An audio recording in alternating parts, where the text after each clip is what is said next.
আজি আমি যুৱ কংগ্ৰেছে মূল দাবী কেইটামান কৰিছোঁ। প্ৰথম হৈছে যে victordas ইস্যুটো লৈ পেলাই victordaছে এটা অভিযোগ লৈ আনিছিলে আৰু সাধাৰণতে আমি দেখোঁ যেতিয়া আমি এটা অভিযোগ লৈ যাওঁ তো পুলিচে সেইটো তদন্ত কৰে, কিন্তু ইয়াত এনেকুৱা দেখা গ'ল কি ঘৰৰ মানুহকে চোৰ বুলি বান্ধি ধৰি থৈছে।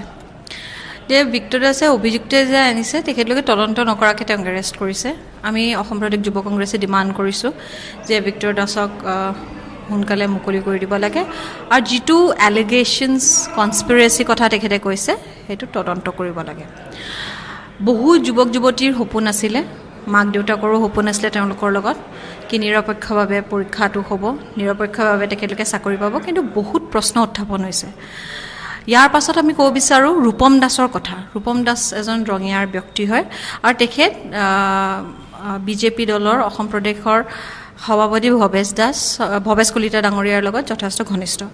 ৰূপম দাস ডাঙৰীয়াই 2020 চনত এটা ফেচবুক পোষ্ট দিছিলে এণ্ড তেখেতে কণ্টেম্পলেট কৰি আছিলে ছুইচাইড, বিকজ ভৱেশ কলিতাই তেখেতক কৈছিলে যে তেওঁক চাকৰি দিব আৰু যিহেতু তেওঁক পইচা দিব নোৱাৰিলে চাকৰিটোও সি নাপালে আৰু দলৰ পৰাও আঁতৰি গ'ল। তো এনেকুৱা এটা ব্যৱস্থা হৈছে, আঙুলি উঠোৱা হৈছে। আৰু জয়াকলিতাৰ কথা আমি দেখিছোঁ।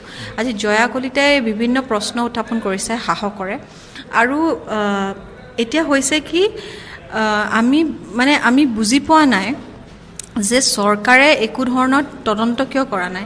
এনেকুৱাতো নহয় কি প্ৰথমবাৰৰ বাবে এনেকুৱা অভিযোগ উঠিছে আৰু ভৱেশ কলিতা ডাঙৰীয়াৰ ওপৰত কেইবাটাও অভিযোগ উঠিছিলে। ইনফেক্ট যেতিয়া তেওঁ ইৰিগেশ্যন ডিপাৰ্টমেণ্টত মন্ত্ৰী আছিলে, আউট অফ 643 ছিটছ মানে পোষ্টত প্ৰায় 40-50 জন ৰঙিয়া সমষ্টিৰ পৰাই পাইছিলে।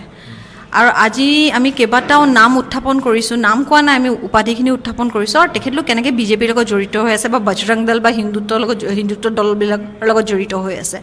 সেই নামখিনি উপাধিখিনি আজি আমি কাঢ়ি দিছিলোঁ। এজন ব্যক্তিৰ পত্নী, যিজন ব্যক্তি বিজেপিৰ ছ'চিয়েল মিডিয়া জিলা ভিত্তিত ডাঙৰ দায়িত্বত আছে, তেওঁৰ পত্নীয়ে সেই চাকৰিটো পাইছে। তেনেকুৱা 25টা নাম আমি কৈছোঁ আজি। তো এই তদন্ত হ'ব লাগে আৰু তদন্ত নিৰপেক্ষ হ'ব লাগিব। হ'বলৈ প্ৰথমতে ভৱেশ কলিতা ডাঙৰীয়াই নিজৰ পদৰ পৰা ৰেজিগনেশ্যন দিব লাগিব।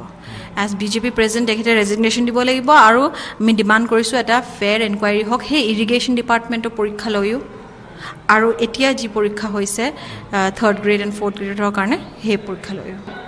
ইৰিগেশ্যন ডিপাৰ্টমেণ্টৰ 2020ত যিটো চাকৰি হৈছিলে সেই তাৰ নামকেইটা মই আপোনালোকক ব্যক্তিগতভাৱে দিব নোৱাৰোঁ, বিকজ সেইখিনি আমাৰ ফালৰ পৰা তদন্ত কৰিছোঁ। আমি তাত আমাৰ ওচৰত যিখিনি আহিছে, কিন্তু উপাধিখিনি আমি গোটেইখিনি গাই দিছোঁ আৰু তেখেতলোক কোন পষ্টত আছে, কি দায়িত্বত আছে, আপোনালোকে সেই ৰঙিয়া গ'লে তদন্ত গোটেই কথাখিনি পট হৈ যাব। এবছলিউটলি সেইটো সঁচা নে মিছা সেইটো সময়ে ক'ব, সেইটো তদন্ত হ'লে ক'ব আৰু তদন্ত হ'ব লাগিব ফেয়াৰ তদন্ত তেতিয়াই হ'ব যেতিয়া ভৱেশ কলিতাই নিজৰ পদৰ পৰা পদত্যাগ কৰিব।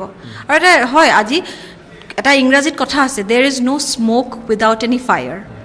আজি অকল জয়াকলিতাৰ কথা নাই, victordas তেখেতৰ ষ্টুডেণ্টছসকল, জয়াকলিতা, ৰূপম দাস, তেনেকুৱা কেইবাজনো ব্যক্তিয়ে এনেকুৱা ধৰণৰ অভিযোগ ওলাইছে।